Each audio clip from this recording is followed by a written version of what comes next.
Hello and welcome to the Modern Fairy Sightings Podcast, where we listen to people's fairy encounters.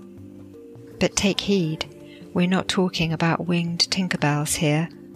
These are real fairies, real encounters that took people like you and I by surprise. Stay a while and hear their stories.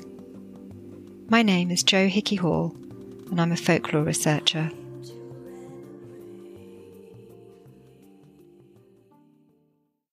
Dear listener, I hope this finds you well. We are almost at Samhain or Halloween, when the veil between the worlds is most thin, and the connection with these worlds is what we'll be discussing in this episode with our guest, Todd Grube. Todd is a long-time experiencer and is a previous guest from episode 21, Awakening to Them. Todd is originally from Philadelphia. He teaches yoga and Tai Chi in Sweden, where he lives with his family. Todd provided our Patreon group with a tea ceremony workshop last year, which introduced us to a whole new way of connecting with otherworldly beings. It was pretty mind-blowing for us all. These Chinese plant medicines are little known about in the West. In January, he'll be offering this workshop to listeners, and exclusively for patrons, he's also created a 6-week Qigong workshop specifically to connect with nature spirits. Qigong consists of a series of gentle movements that aid powerful transition.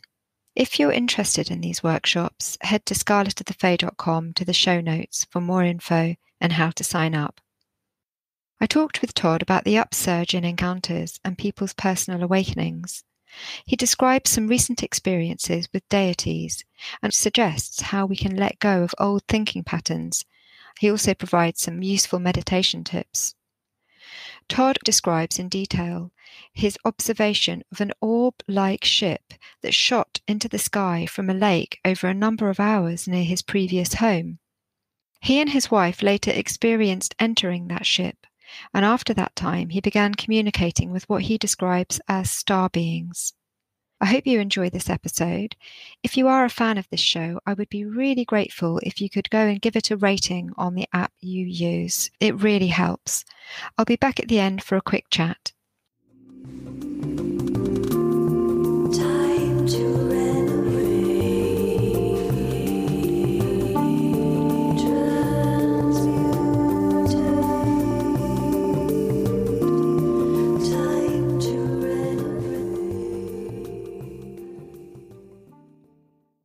I'm absolutely delighted to welcome Todd Grube.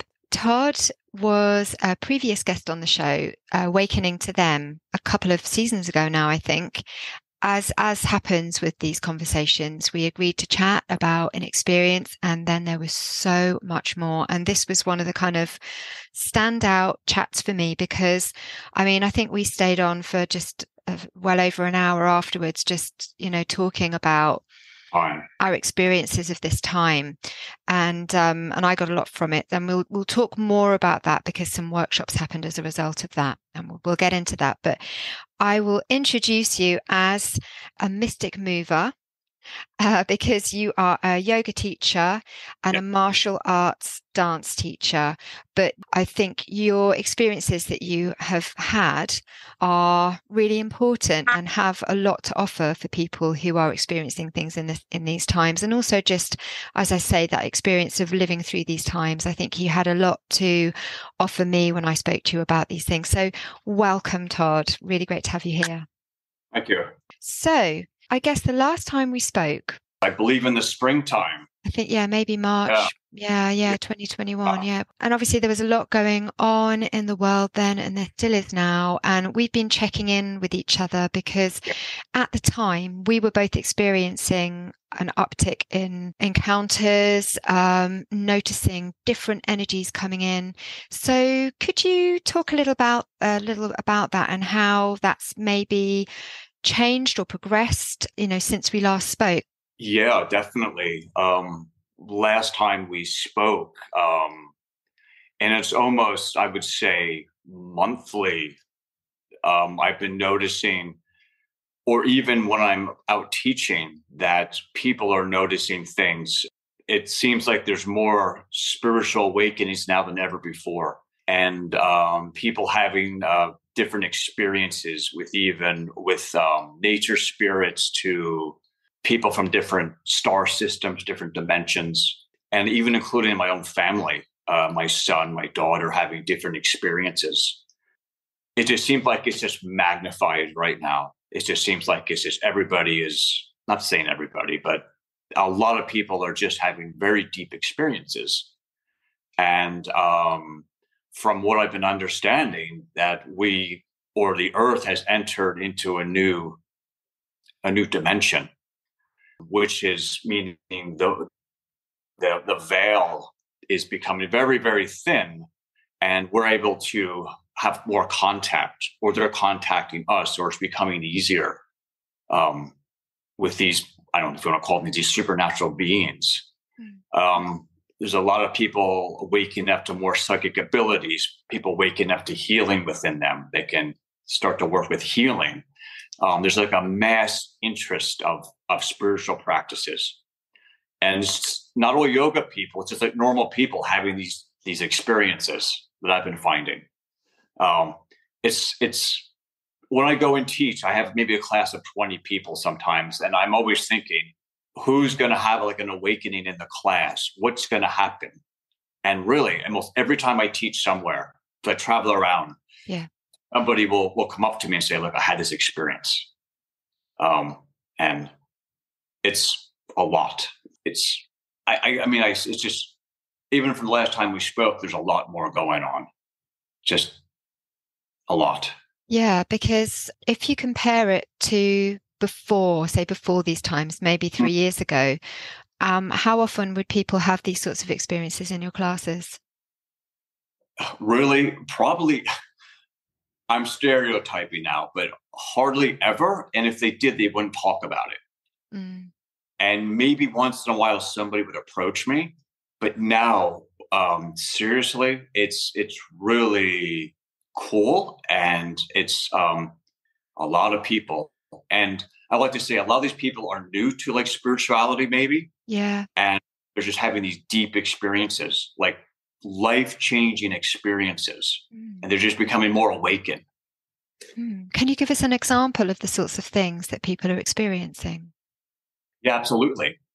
A lot of them having contact with angelic beings.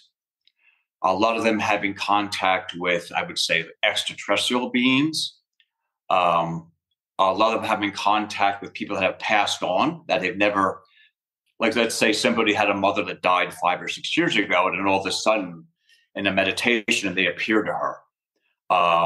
A lot of people just having a deep interest in like healing, or just changing their lifestyle, just to upgrade their energy. Just it's all different things. It's not kind of like one thing. It's different things. And like I said, a lot of these people are very new to spirituality, and they're like, I would say they're completely normal people, and having these experiences. Like a mass awakening. Yeah. And including myself, it just gets more bizarre and cooler by the week. Yeah, please tell us more about that then. So when we spoke, you had some kind of fairy beings come back into your life that you had experienced when you were a child. So there was those kind of sort of nature spirits coming back in. I don't know if I've mentioned the episode title already. It was Awakening to Them, that episode. But you had also experienced something which was a different energy, which was more like something akin to UFO type experience. But also it wasn't exactly that either, because it was kind of almost like an orb that you resonated with in some way and had this personal experience with. So, leading on from that, what other sorts of experiences have you been noticing since that time? For me personally, me personally, they're in the realms of the extraterrestrial kind of beings appearing to me. I wouldn't say every day, but I would say 2 or 3 times a month, I'm having pretty deep experiences. And also with, I don't know if I should even say this. People think I'm crazy. with these more kind of yoga deities from the yoga lineage. I'm having a lot of deep experiences with them as well. And again, the question is, are they extraterrestrials, these different beings in the yoga world, or are they also just some kind of something of their own? I don't know. Can you tell us more about the yoga deities? Because it's something that, I know very vaguely, but I Yeah. really don't know. Yeah. It's a very wide subject, I could say, but the ones I'm having contact with are more in the feminine energy, and they're more considered goddesses. And a lot of the ones that have been appearing to me and giving me advice or giving me mantras or like words of wisdom, they seem to be very powerful women, and they're often working with the energy of destruction, meaning to destroy my ego, to bring me in new things. So yeah, every deity will have like a special mantra attached to them, or they'll have words of wisdom to give me. Like I said, they tend to be lately these kind of more destroying my ego to bring me in new energies. So, for example, there's the goddess Kali, and she's often has her tongue sticking out, and she's in the form of a black skinned woman with a bloody tongue and heads around her. And I have a very deep relationship with her, and she's often appearing to me, giving me advice, giving me mantras to work with. She's the goddess of death, but death of the old Todd, death of the Yeah. old. She's trying to break down the ego to bring me new things. Yeah. I know her as Kali the Destroyer. Yeah. So Yes. she is sort of cutting away of the old. Cutting the way. She's often holding. I'm looking over at the Scythe. Holly statue there. She's often having weapons, but the weapons are to cut away the old things that don't serve me anymore. Yeah. Things, traumas from the past, old thinking patterns, old thought patterns, old things that don't serve me. Things I learned maybe from my parents' society that really don't help me grow as a spiritual person. Yeah. Do you think that there's a lot of that at the moment then? Because I mean, it feels like people are battling with what they are being presented with.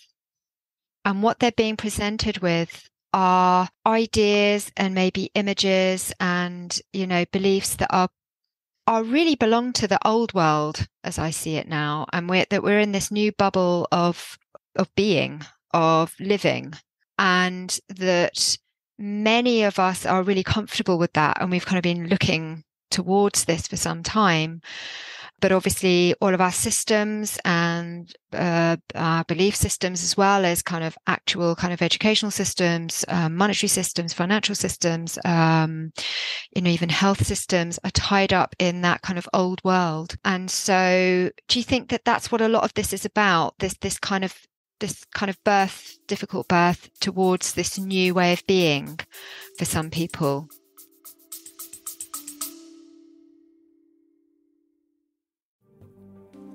Healing has helped me many times in my life when I'd reached a point where something needed to change. In 2005, I trained with Martin Brofman to learn the body mirror system of healing, which was life-changing for me. It's based on the idea that the parts of your body that don't work well reflect the parts of your life that don't work well, and about which you have tension in your consciousness. The understanding is that tension is stress, and stress causes symptoms. In a distance healing or in-person session, I move up the chakras, returning each one to wholeness using a colour map. During the process, I see images and situations, I hear words or receive impressions that tell me something about what caused the tension in that person's life. The feedback at the end of the session is a really big part of the healing. If you're interested in a chakra healing session, you can contact me at scarletofthefae@gmail.com.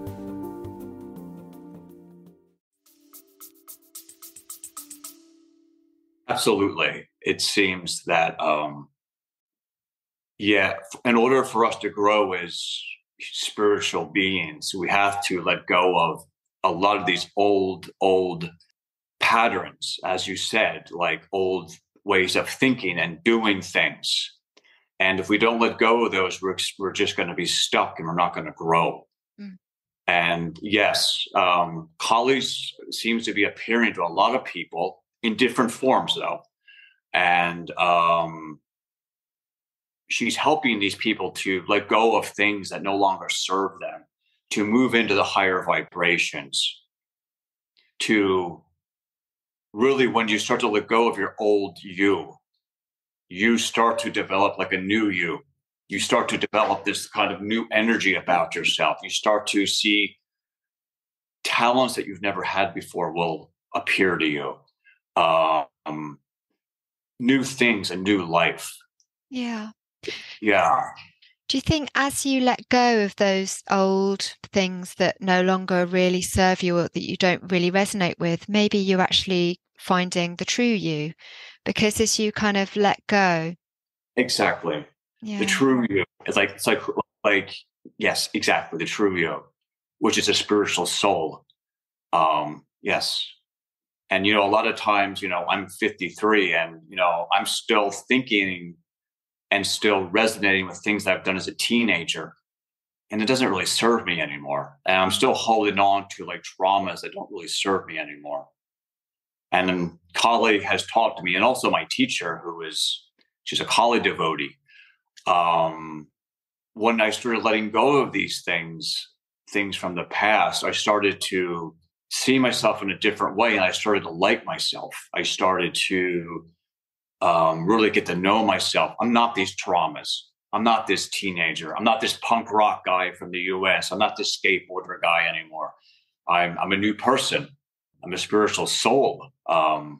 You start to become more comfortable with yourself and like yourself. There's these new things that are coming up that you've never seen before because you're so held up in the past. Right. So let go of the past. There's these new experiences. There's these new things that are there waiting for you, if that makes any sense. It really does. Uh, Could you give us some examples of the sorts of things that we can be doing to aid this? Because obviously we're all going through a big transformation at the moment. There's it's very difficult for people to imagine something completely different to what they've always known. For some people, it's hard.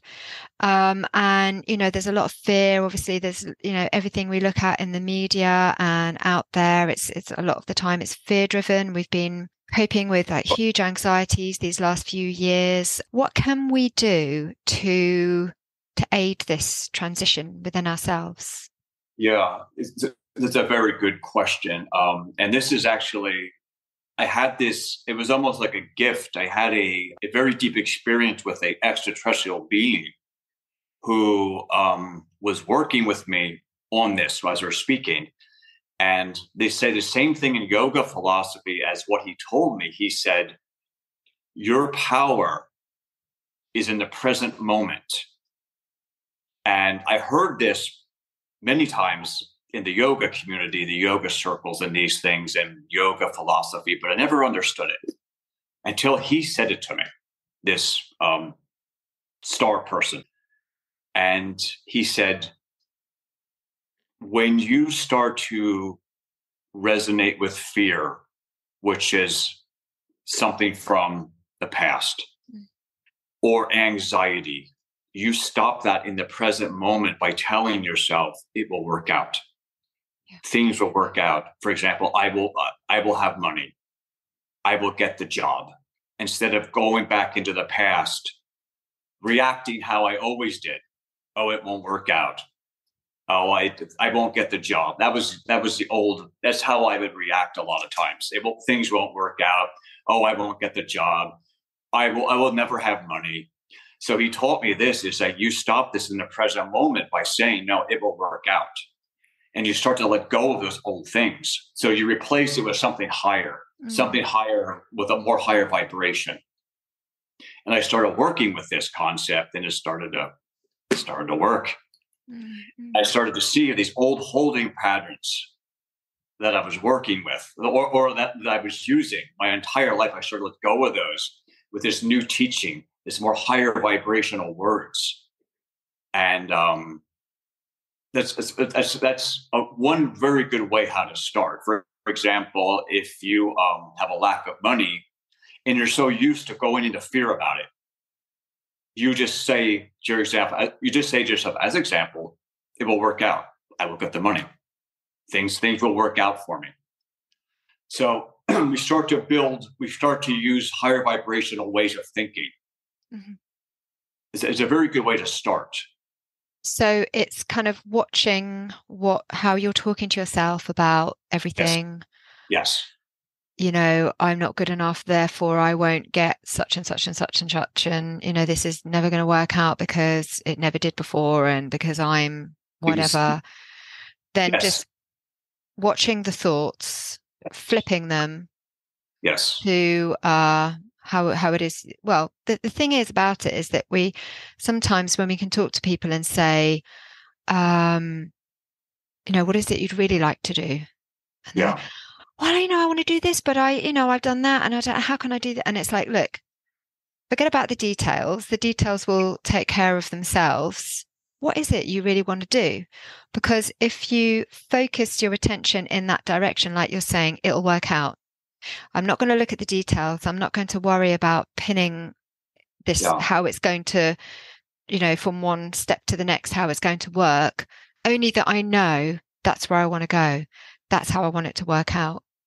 And then just leaving the rest to, I guess, trusting.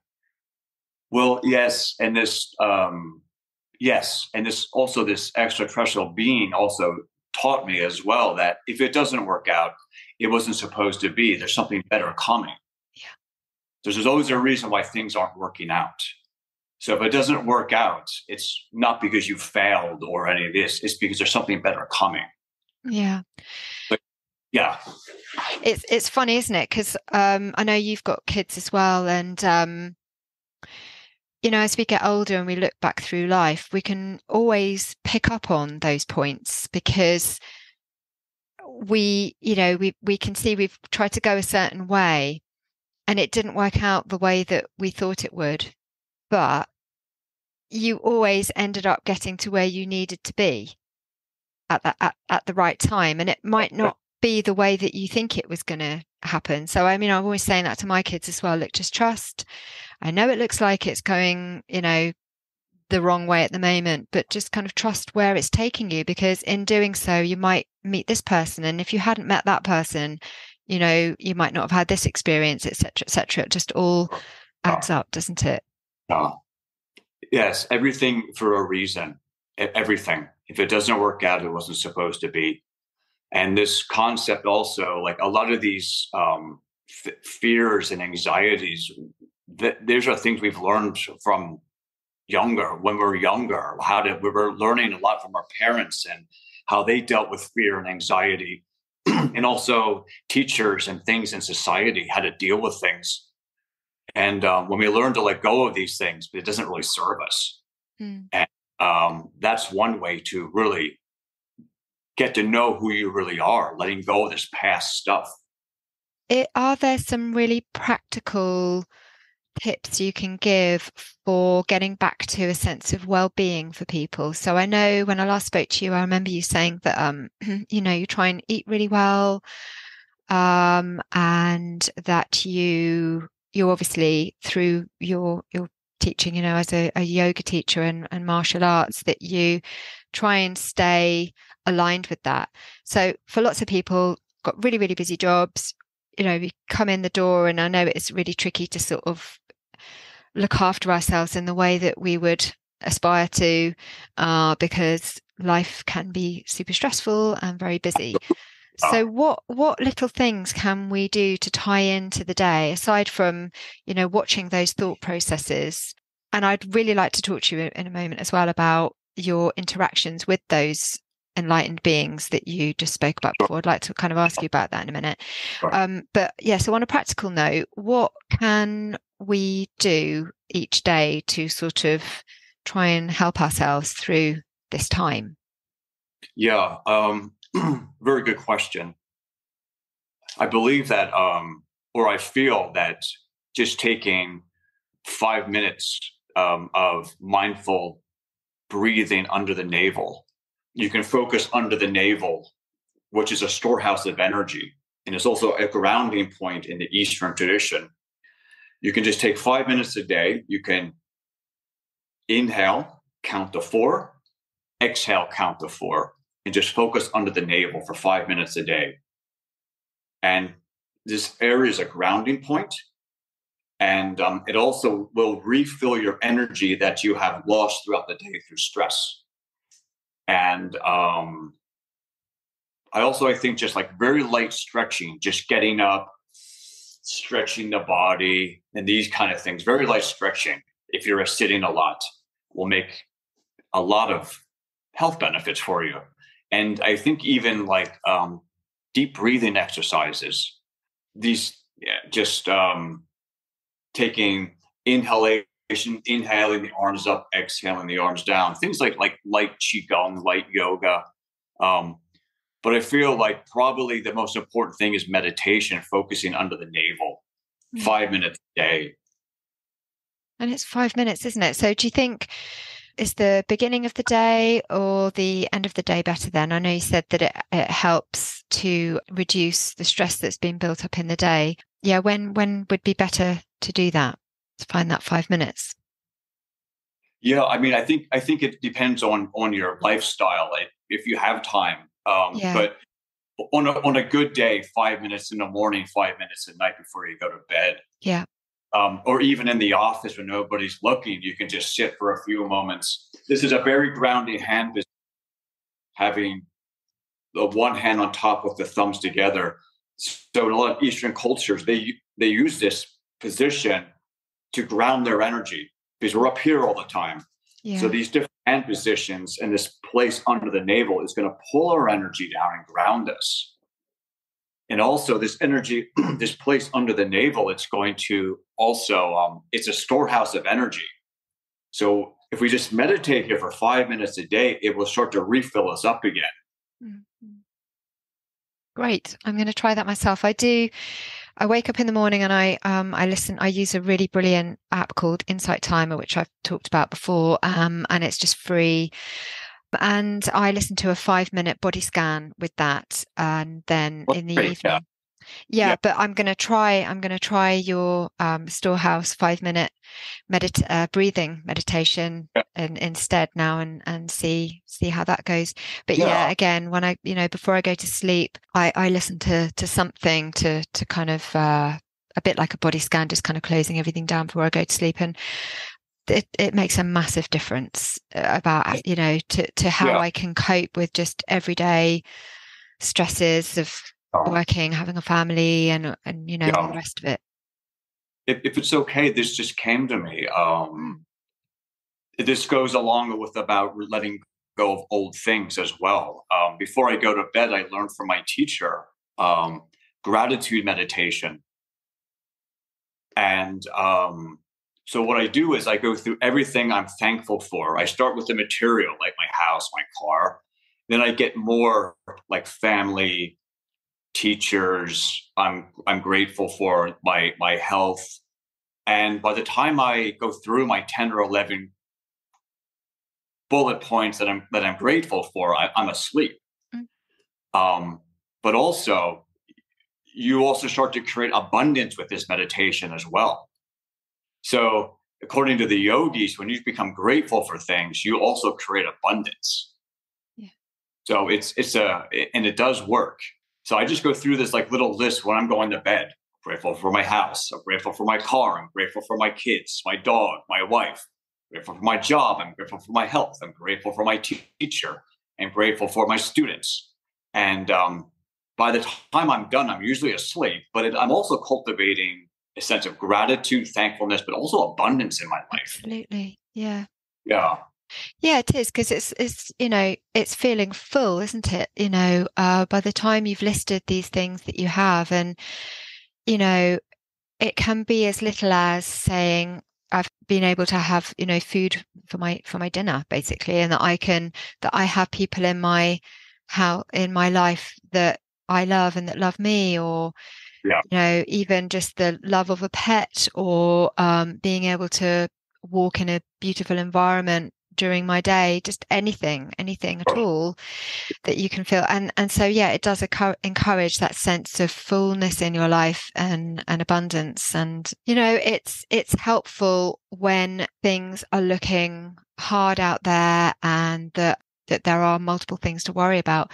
How do you cope with that? So, so for me, personally, I don't tend to look at the news every day.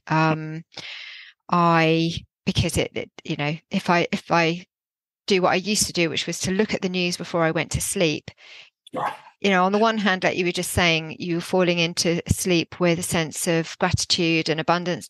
Yeah.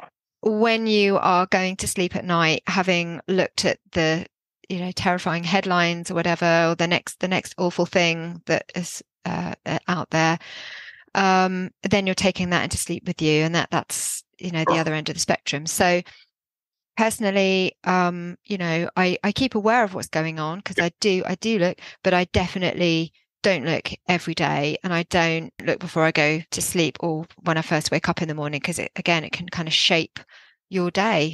Yeah. How do you manage that? Yeah. I'm big into the philosophy of what you watch, read, what you listen to, who you hang around, what you eat, you will become. So yeah, I'm pretty much like you. I mean, a lot of the news, can be very fear-based. And if I have caught myself watching it, and I can sometimes go into a state of a bit of worry and fear. And then I start thinking about this, and then I start vibrating to this energy. So I tend to, I keep my circles very, very positive. Like I choose my friends wisely. I'm very careful about what I look into, like social media. I'm very careful, like what I eat, who I hang around with, who I spend my energy with. Yeah, because I want to keep my vibrations up. I don't want these kind of things like social media a lot of times, and the news, and maybe very negative people or crappy food. It just pulls my energy down. Yeah. And I mean, as talked before on this podcast about how divisive the media can be as well. I mean, it can be positive and it can help, but a lot of the times it can just be a means of division between people. And I really don't think that's helpful right now.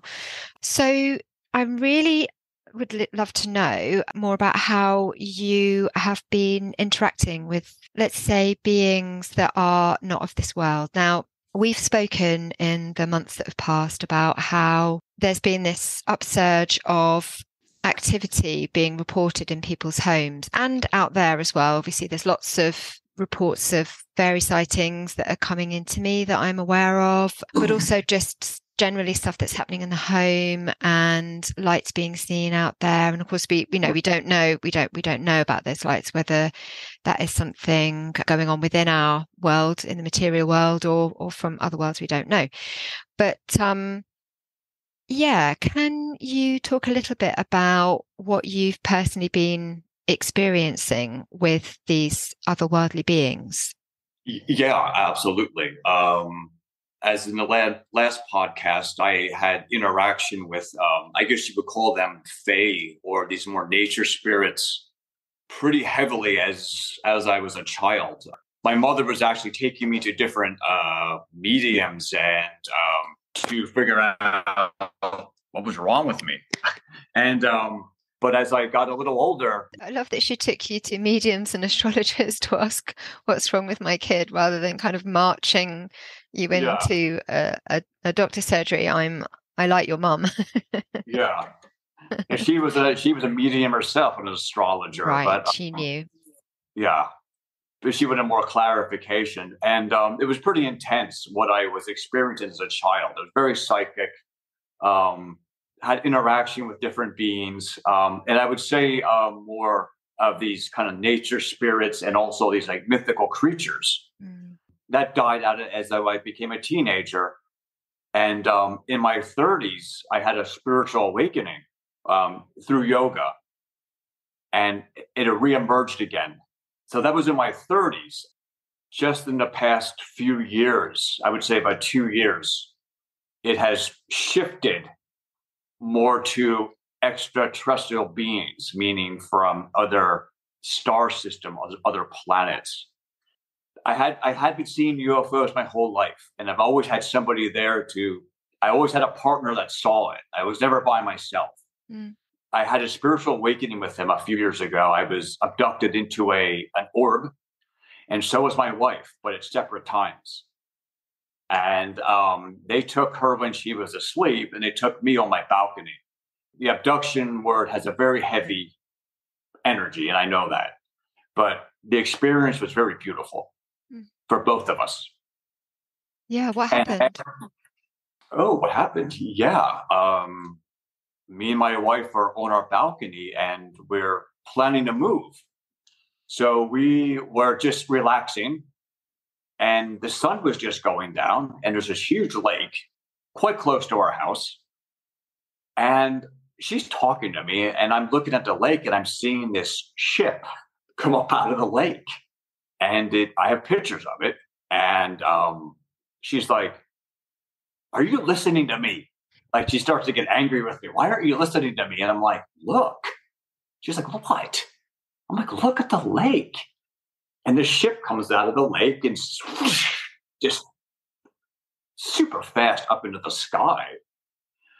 And it starts to like blink and starts to move, and it changes colors from like pink to purple, green.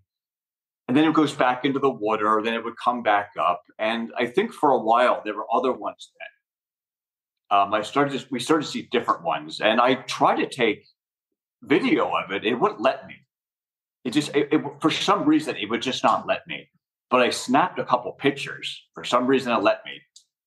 So this went on for many hours.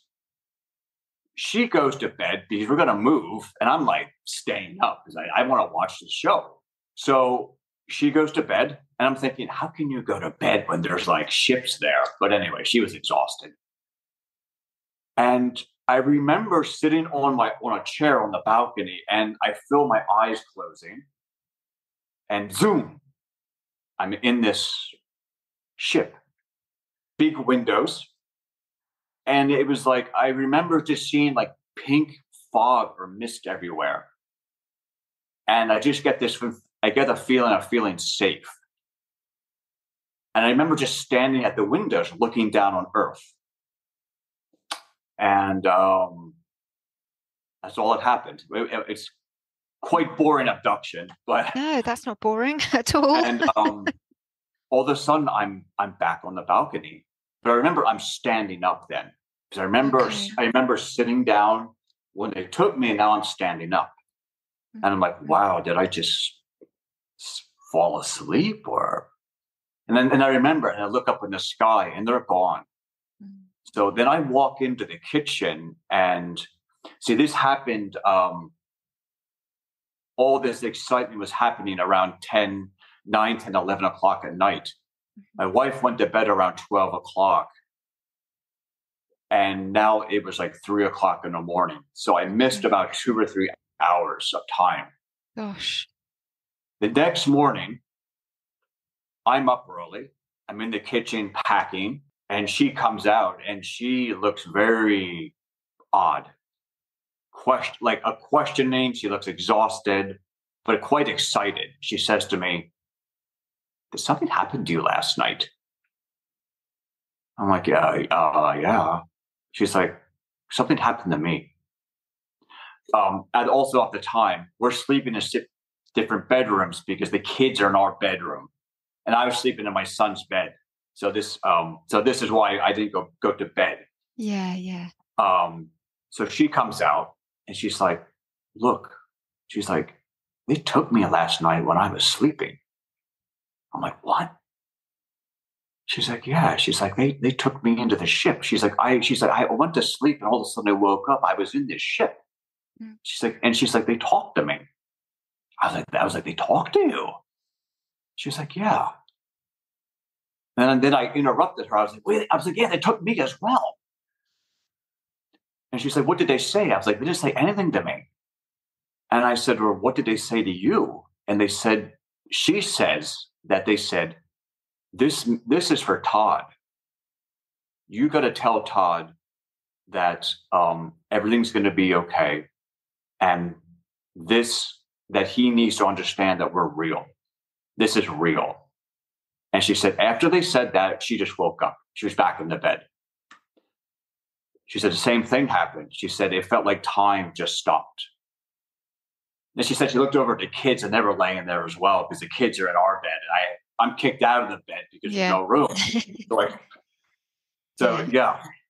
So after that, they let her alone. But after that, I have had interaction with them sometimes on a daily basis. I met the people who actually abducted me. They came back about a year later, and they also took me. When you say people, what do they look like? Yeah, that's a good question. The ones that took me, they look quite human, except they look a bit like the elves from Lord of the Rings. Mm-hmm. And I'm not saying the ears, but the hair and the facial expressions and their clothing style. And they're very, very like either white hair or black hair, mm-hmm. Very pale, very beautiful looking. Always quite youthful looking as well. I've never seen them look old. And they call themselves Palladian. They always refer to them as we're from the Palladians. Very high they have very high vibrations. Now, if I was go to another group that I have met quite often, there's another group that often appears to me, and they look a bit feline or cat-like. So a lot of times they have the faces of cats, but they have human bodies. And they call themselves Lyrans, like with an Lyrans, Lyrans. Yeah. And those I've had a lot of contact with as well.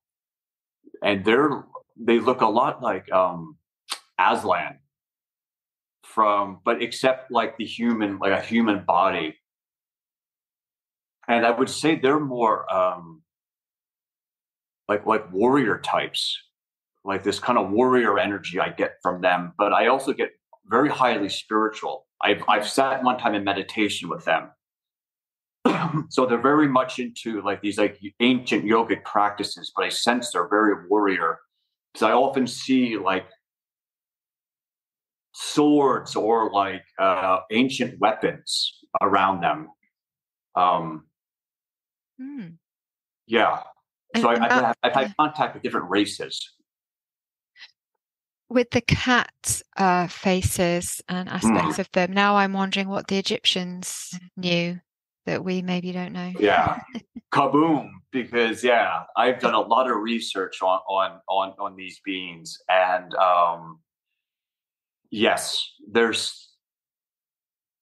they have visited Earth apparently many times. They were responsible for kickstarting human civilization. So, for example, you will find them in Egyptian, if you want to call it mythology, Indian as well. In India they have a lion-headed god, and the Incans, which is pretty cool. And also, they have found a flute in Germany. This you can Google. It's the oldest instrument ever found, I believe, or flute instrument they've ever found. It's made out of mammoth bone. Oh, yeah. The head is a lion. The head's a lion, and the rest of the flute is a human body.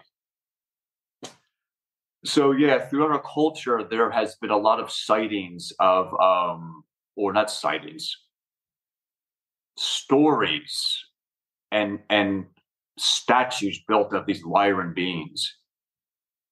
And the other ones, so they're connected with the Pleiades then. Yes, absolutely. I just had actually a visitation last Sunday, and I do a tea meditation with my yoga students. And they're often very, very active with tea meditation. And I have them, there was a very powerful one that came through to me last Sunday. So do you think that what's your take on it? Because obviously, do you think that they are coming closer to help? Absolutely. Yes, because we're moving into fifth dimension, higher energy, better energy. They're helped to assist in the raising of energy. Mm. Now, this is what I hear. I don't know this. Do I believe this? Yes. They're saying there's a spiritual war going on right now, Mm-hmm. and they're helping to clean away some of the energies here that aren't very good, nice on Earth. Mm-hmm. And you're having mass awakenings to people to this, that not everything here on Earth is as it seems, and not everything in history is true, and not maybe everybody is, they're maybe posing to be nice people, but maybe they always aren't. This is what I've been understanding and have heard. So they're here to assist in people awakening to get rid of some of this old, maybe evil energy. Mm-hmm. Do I believe this? Yes. And this is something people in their awakening process, they have to feel this out themselves. Yeah. You would have asked me this 5 years ago, I would say that's bullshit. Mm-hmm. But yeah. People have to maybe tap into sense what's true for them. Yes, exactly. Yeah. Yeah. And when you were, you said that, that these Palladian beings, they will come and they will take you to places, or, well, you didn't say actually whether they take you to places, or you just said that they would take you. So could you tell us a little bit more about that process and what you glean from those interactions? You mean like when they took me into the ship? Is that and if that's that? has that happened again? And have you tried to meditate back into that to see if you can gather any info of what happened at that time? Yeah. Well, they took me the first time they took me. I didn't see them. I just felt them. And about a week later, I started to see them in my third eye, meaning like if I was walking down the street, I would just get these images of these beings in my, like, up here, and be like, what is this? And a week after that, I was doing a meditation or a ceremony with tea, and I was taken again. And I think I was physically in the classroom. I know that, but they took me again, and it was these Lyrans, and they took me into the ship. And they were sitting. There were three of them. They were sitting in a circle, in like kind of like this yoga position, like with the legs. I don't know if you can see me, but like the yoga position. They were meditating, and they said, and I saw they had all these weapons around them as well, like swords. And they went like this to me, like sit. And they explained to me that this is quite personal, but I mean, this is okay. No, please don't share anything. No, it's okay. You don't feel. It just makes me a little emotional. Sharing. It makes me a little emotional. They said to me, your soul is, or your energy, your soul is, it's not human. It's from you. You are one of us. And this is why you have never fit in ever. You've incarnated onto Earth to help raise consciousness. And this is why you never fit in. This is why you're dyslexic. This is why you can't do math. This is why you never fit in with friends. And this is why you're very psychic. This is why you see things in a different way, because you decided to incarnate down. And you're kind of one of us. I'm trying to make this easy so people understand. Sure. And I'm called a star seed. And we sat and we meditated together, but they were explaining things to me. And they said that you're not the only one. There's many of you on Earth, and you're from many different places. They said you so happen to be from a place called Lyra. or Lyra. You're a Lyran. And it just felt, what's the word I'm looking for? It felt, it explained so much for me when they told me this. It was like, it made sense to me because my whole life, up until that point, I felt very lost. I felt like a freak show sometimes. I'm like, I just don't fit in here. What's the purpose of my life? I'm so different. I couldn't even hold a 9-to-5 job before because I was such a like weirdo. I'm calling it in a joking way. Yeah, yeah, no, yeah. And when they said this to me, it was just like, it was like a healing almost. Like, okay, I get why I'm here.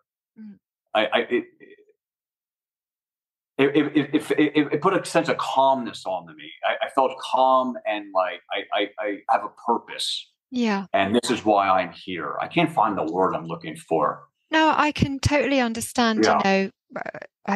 Working with healing too, when I give a healing to somebody and then I say to them afterwards, by the way, this is what I saw in your consciousness. There's this situation when you were such and such an age, or this situation going on in your life that they haven't told me about, and I kind of spell it out what I saw.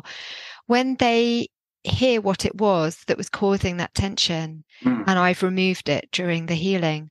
Yeah. Once you've removed that, the body can get back into balance again, and and peace, exactly. And so hearing those words, knowing these things, and especially when it resonates with you at a really deep level, it can change the molecules in your body. Basically, it can change your whole sense, and you can feel, like you say, at peace again, to return to health, and to let go, most importantly, let go of that tension that you were holding on to that caused those symptoms of anxiety, about not feeling not feeling like other people, not feeling understood, not being seen for who you are, and not being accepted for who you are. It sounds like they said, come and take a seat. You're one of us and we accept you, and this is who you are. You said the right word. I found peace within. I mean, all this yoga stuff, it's great. Qigong is great. I mean, it's totally great, but it's I had to hear those words. This is why you're not. I found peace when they explained things to me. Yeah. I can't prove any of this. The only thing I could say is my wife has seen a huge difference in me. I feel different. People are coming to me about this kind of stuff. It was almost like I found my purpose in life. Yeah. And peace is the word I was looking for. I found peace within. And I did a lot of research on this. They said to me, and I'm not special, and I don't want people to think, I think I'm special. I'm not. They said to me, there's many of you that you've come down here, and you're here to help people awaken, but they have to do the work. I'm here just to guide them. Plant little seeds. Hey, check this website. Do this meditation. This is maybe why you feel like you don't fit in. Maybe you're something called a star seed. Take this test. Look at this documentary. Read this book. And that's all I do with people. I guide them in different ways. Like I can't do the work for them. This is the funny thing. Most won't do the work. It's too much for people. When people have these deep experiences with, like, I don't know, aliens or whatever, you have two of them out of 20 that will go and investigate. The other ones, it's too much. And I get it, because your whole world is just upside down then. You just went down like the rabbit hole. It's just like, it's just too much for people. And I get it, because it took me a year just to kind of, after these experiences, it took me about a year to become grounded and okay with it. I'm like, is this real? What? It's like, seriously? Did I experience this? And the weird thing was, that whole time, they kept on coming to me. They didn't care. But I kept on meeting people who were having the same experiences, like normal people, truck drivers, I don't know, like just moms, people, hairdressers, just having these experiences. But yeah. Yeah. Thank you. And like you say, and now even like you're saying that maybe only 2 out of 20 or whatever, but what you're noticing is, this is building up, it's snowballing, and that there are more and more people in your classes having these experiences all the time. I'm noticing it, people contacting me about various things and being open to healing as well. People contact me about healing, and yeah, just in our close circles, starting to see people question things as well, just very, very gently at first. Mm-hmm.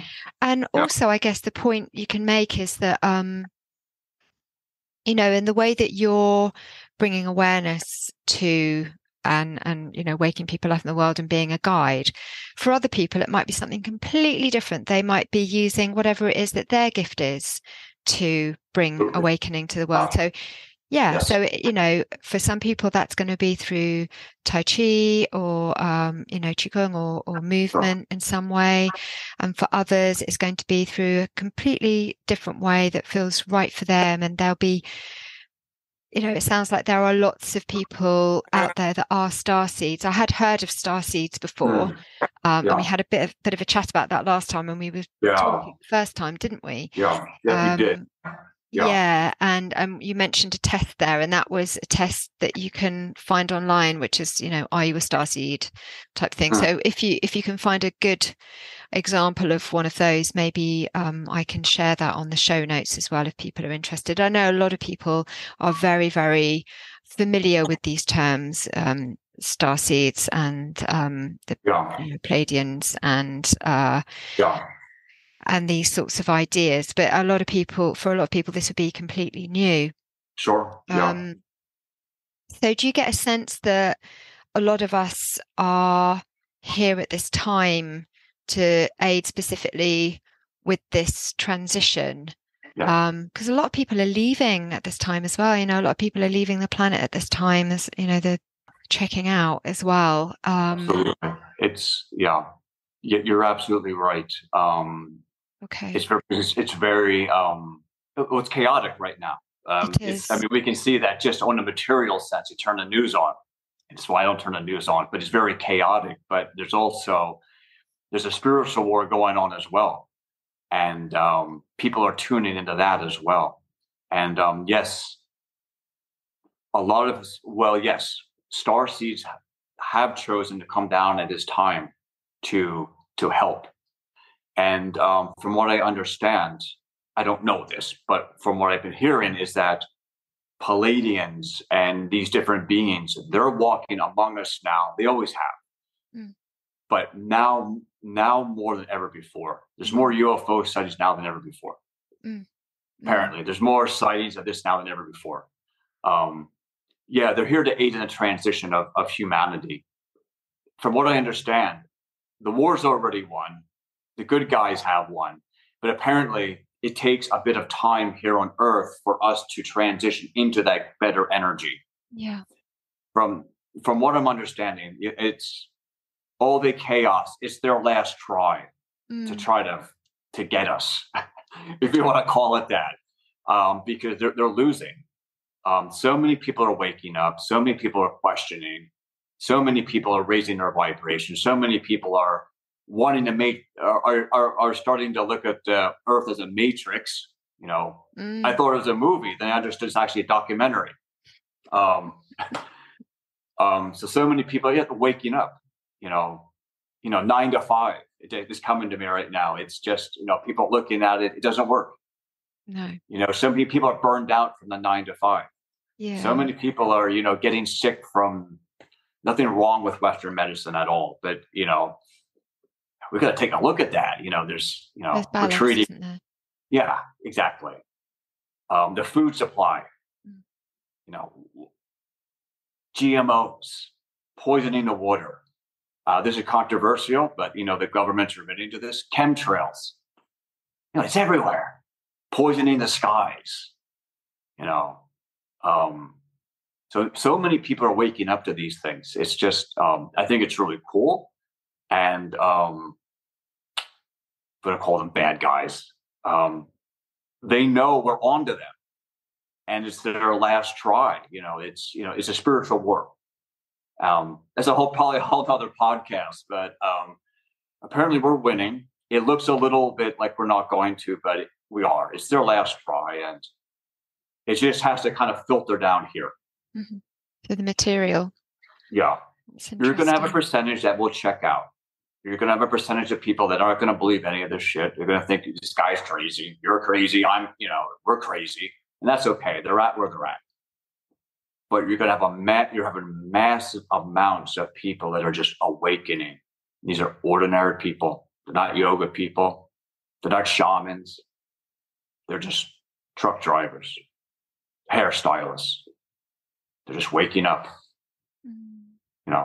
and they're having different kinds of, wake up. Some are, getting into, some are go to a yoga class. They have this kind of Kundalini awakening. Some go to visit a shaman for the first time and they have this huge experience. Some see UFOs in the sky. It's just, it's different kinds of awakenings happening to people, but on a massive scale.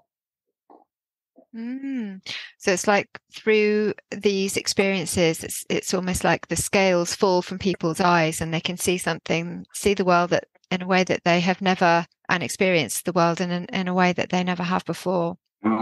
Yeah. So I wanted to talk to you then about tea ceremonies. Now, after we spoke last time, you told me a little bit about this, and then I wanted to know more.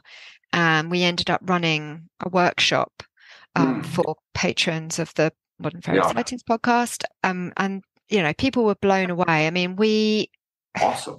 It was absolutely brilliant, and such amazing feedback from people, within that workshop, people were having experiences. So I remember that. Yeah, it was so cool. So can you tell us a little bit about that? And we'll talk about afterwards that we'll be running one of those again, and putting it out there for people, because I think people really need this right now. So could you tell us a little bit about the teas? Obviously, you're going to tell us more about this in the workshop and how it all works, but just an overview of what, why, and how. Sure. So tea meditation, if I use like the Chinese word, is cha dao. Cha means tea in Chinese, and Dao means like the way of tea. So Cha Dao, or tea meditation, has been used. I don't like to put dates on things because, but they think about 20,000 years. They've been doing tea meditation in China, and they were using it first for only spiritual reasons. And I would probably put it more into the shamanic circle. So they were using tea as like a shamanic tool or a meditative tool. Then later it became more as a beverage. So they were believing that the tea is opening up the upper chakras so that you can receive divine messages. You can have downloads of information. You can maybe see past lives. You can maybe receive a healing from the tea. They believe the tea is a spirit. So it will open up the different meridians. It works with the different chakras. You can have clarity on your life. And some people have been visited by extraterrestrial beings. Some people have been visited by fae, different, I don't like to use the word gods or goddesses, but different, they have these kind of personalities. And still done today in China, Taiwan, and Japan, pretty much. We use, I usually recommend different Chinese teas. Not all teas the same, but there's specific teas that will give you this kind of heart-opening, shamanic experience. And those, I will provide the names of the teas. And I know England is a big tea country, so it'll be pretty easy to get to teas I recommend. I found, I'm drinking one right now, and I found a really good supplier in the UK. Beautiful. Yeah. It comes beautifully packed as well. I was very impressed. Nice. Yeah. Yeah. And the tea, it's a beautiful, beautiful, I would call it a plant medicine. Mm. For example, Celtic people use plant medicines. Vikings, they were using cybacillin mushrooms. You go to South America, you have ayahuasca, you have cacao, you have peyote. The Chinese just so happen to be using tea as a plant medicine. So, yeah, I use it as a shamanic / meditational practice. I do drink it for what's the word? Just because I like tea. I do drink it like that, but it's also I will use it for like spiritual practices. Yeah, and it's really powerful. At the time, I then did a little video for patrons where I tried some. I think this is before the workshop, in fact. I think this is why we ended up having the workshop, because I tried some and I went into my shed outside, and it was probably, I'm not sure if it was this time of year. It was, anyway, I don't know when it was, but I had some kind of experience with the tea, and then and that's when we invited you in to give a workshop. So we think that we might do this as a kind of put it out there for people that are interested in learning about using these particular plant medicines. And they're really accessible in a way that some other plant medicines might not be for everybody. And they're very gentle, but they're very powerful. I was really quite taken aback at how powerful they are. And there's this idea again about, because they're so ancient, the nature beings that would have tended those plants as well, that are associated with those ancient plants. There's something that's something I often think about. When you're drinking the tea, there's that connection to those nature beings that will have been with those plants for over time. Yes, there's a place in South China called Yunnan Province, and a lot of these ancient trees, they are almost looked at as like different deities. And the tribal people there that grow these or take care of the trees, they believe that there's nature spirits that are tending to the trees, and they will often give offerings to the nature spirits and the tree as well. Yeah. So they believe that the tree itself is a spirit, but they also believe tending it, like to help it grow and protecting it, is there's also different spirits as well. Yeah. Fairies and these kind of things. Yeah. And they totally believe this stuff. It's like a matter of a fact. It's like they think it's strange if you would even question that. Well, they're like, of course there's nature spirits. Of course the tree is a spirit. Apparently, this is quite an interesting story. Apparently, the man who started to talk about tea, it was the first Chinese emperor. His name was Shendong. And apparently, he was a nature spirit himself. Now, the funny thing about this story is he's supposed to be the first emperor of China. It's a documented story. And he's also the first man to write about Chinese herbs. So he's like the man who he's like the founder of Chinese medicine. And they use his work in China. Like they still use it today. And his name is Shen Nong. He's often pictured with little horns growing out of his head. Okay. Yeah, he looks like kind of like a fawn or a satyr. Yeah. And he was a nature spirit according to the Chinese. They just say, yeah, these beings exist, and he's the first doctor in China. He's the first emperor, and he discovered tea. So there's a whole history around tea of like nature spirits and dragons and celestial beings, and the possibility of meeting these beings is very, very, very high. Now, I don't want to give people expectations. They often will come in the forms of lights. Sometimes for people, in the beginning, people can see orbs and lights, and some people just see them. And like I'm saying, the possibility of having an encounter with a being with tea, completely safe, is very, very high. Yeah. Yes. Yeah. So the horned emperor, I'm sort of thinking about Pan or Cernunnos or something. Yeah, I'd love to know. Yeah. Yeah. Yeah. And the other thing that you do is this is the shamanic qigong working with nature spirits. Now, I'm really excited about this because, as I've said to you before, I've worked with qigong before at times of my life when I was going through quite big transitions, and it was so powerful. And I kind of didn't realize at the time, but when I looked back, I realized when it had come into my life and what effect it had without me knowing, at least on a conscious level. So, and that's something that, could you tell us a bit more about that, the shamanic qigong with nature spirits? Yeah. I'm going to correct myself. I would probably say most qigong has its origins in shamanic practices, unless it's a very contemporary style. But yeah, like this style in particular is called shamanic qigong, and you can really find its roots going back to these shamans in China that lived in the mountains and different, like holy mountains and these things. And very simple movements, but very, very powerful.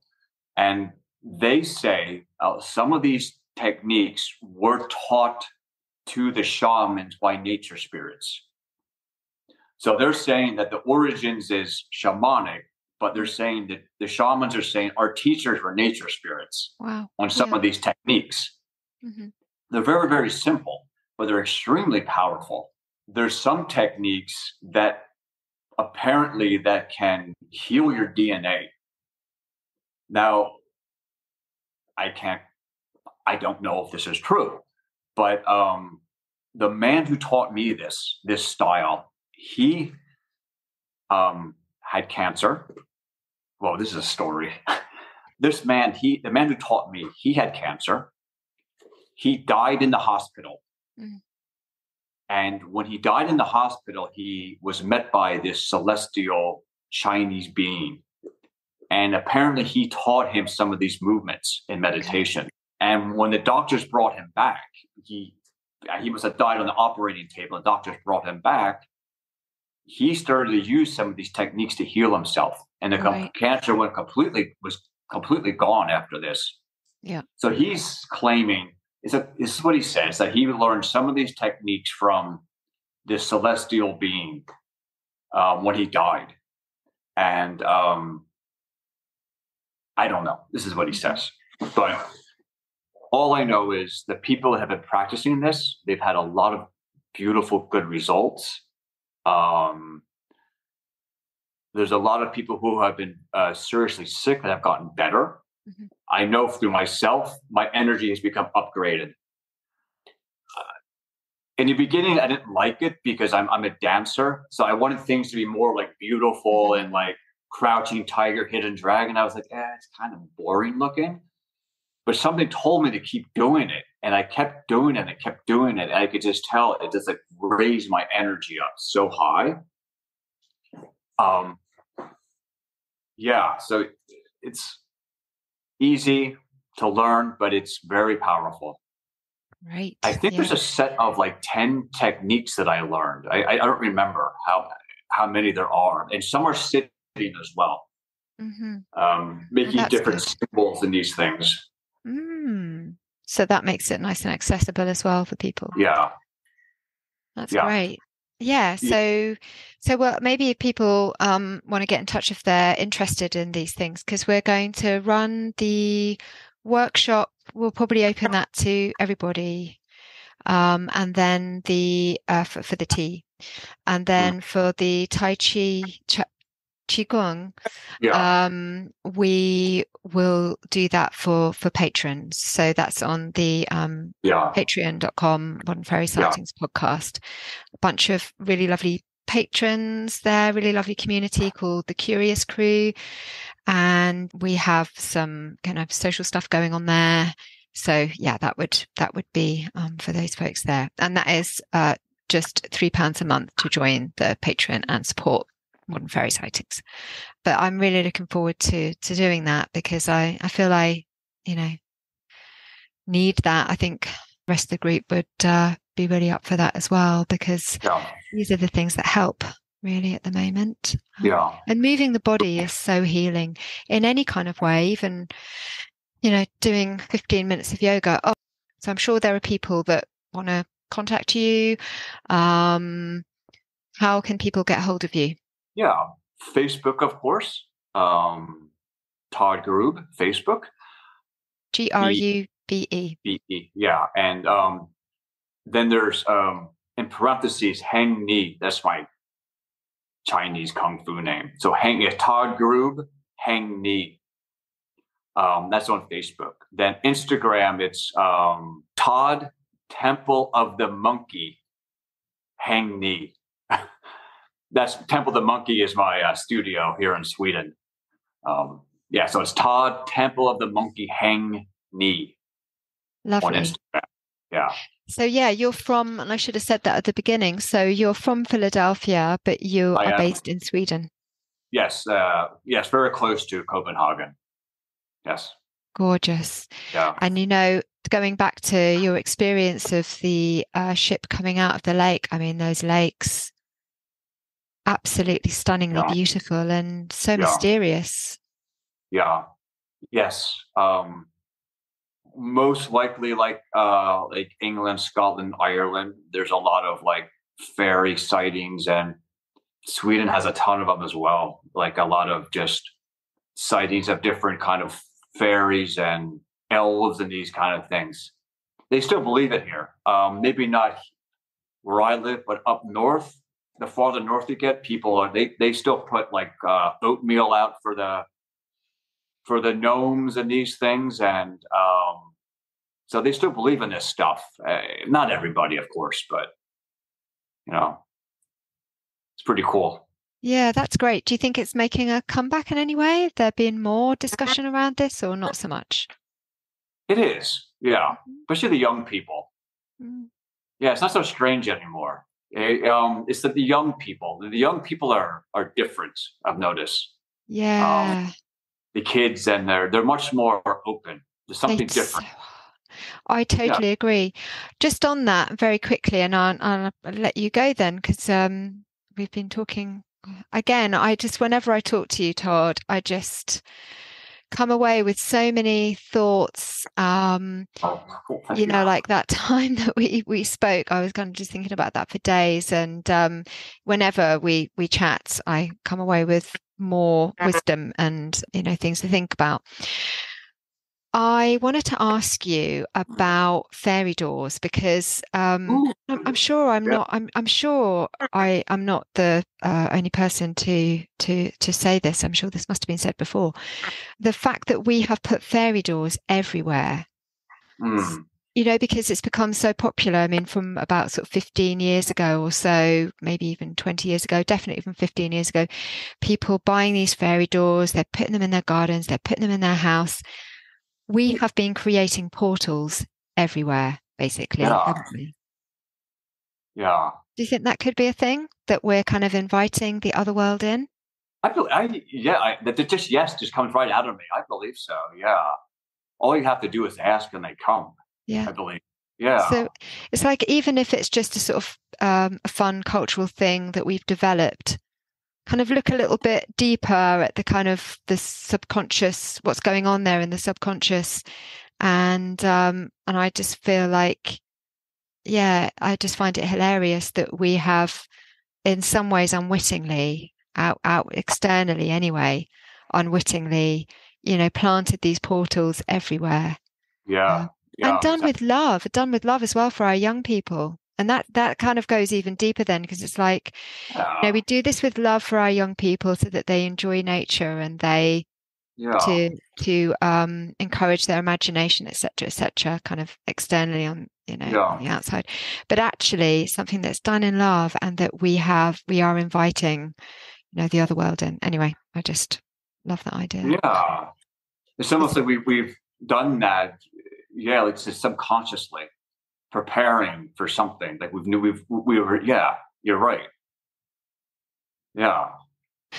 Yeah, it's great to think about. Yeah, it makes me smile. Yeah. So, well, yeah, thank you very much, Todd. And yeah, brilliant to speak with you. Please Yes. come back on. Please keep me posted with anything that you're, sensing happening over there. Or it's always great to get your commentary on, these great time of transition. Basically, I think we need to hear from all sorts of people and just hear how they are experiencing it, because it's not the same for everybody. But what definitely draws us all together is that we're going through a time that is unlike any other. Not just, okay, we've been through wars before, and as nations and all this sort of thing, but as a global community, we haven't been through a time such as this before. We're all feeling it in one way or the other, and I think it really, really helps to take different perspectives to look at things. And then sometimes one might settle with you, and you think, yeah, actually, this is kind of feels like it resonates with how I am experiencing things. And I Mm. think it's good to just explore different viewpoints and see what works for you. So I think it's and also with these tips and advice that you've given as well, for some people it might be the tea, for other people it would be moving their body, for some people it's going to be the breathing activities. Try Mm. them, just see what works for you, Mm. and if it's not Sure. that, it will be something else. Absolutely. Okay, right. Well, all All the best right. then, and speak to you soon. Yes. Thank you. Right, thanks. Time to renovate, transmutate. Time to renovate. I personally find talking to Todd enlightening every time we catch up. I hope you found this interesting and useful too. It helps to know that you're not alone if you are noticing all these shifts, sensing new energies around your home, or perhaps even having your own encounters. It appears that we're moving into a new age of enlightenment, spiritual enlightenment. As Todd advises, staying in the present moment is a steadying way to navigate these times. Todd's experience with the star beings was very interesting, and I wondered if it was connected in any way with the fact that he was moving out of the house at the time, going from one place to another, and importantly leaving that particular local area where the lake was. On the bonus episode on Patreon, Todd reveals another experience with what sounds like a being from another star system who had a message for him. Perhaps you've had an experience like this yourself. If so, I'd love to talk to you about it. I thank Todd very much for sharing these insights and personal encounters with us. We are all feeling our way through these times, and perhaps the wisdom we share with one another will help form a picture of what's happening and where we are going. Thank you for listening to the end. A huge thanks to the Curious crew for supporting this project. Please support by joining, if you can, on Patreon or by sharing these episodes. We're tackling the taboo around speaking of these experiences, and in doing so, we're keeping an open mind. Even if we don't yet have the answers, we can remain curious.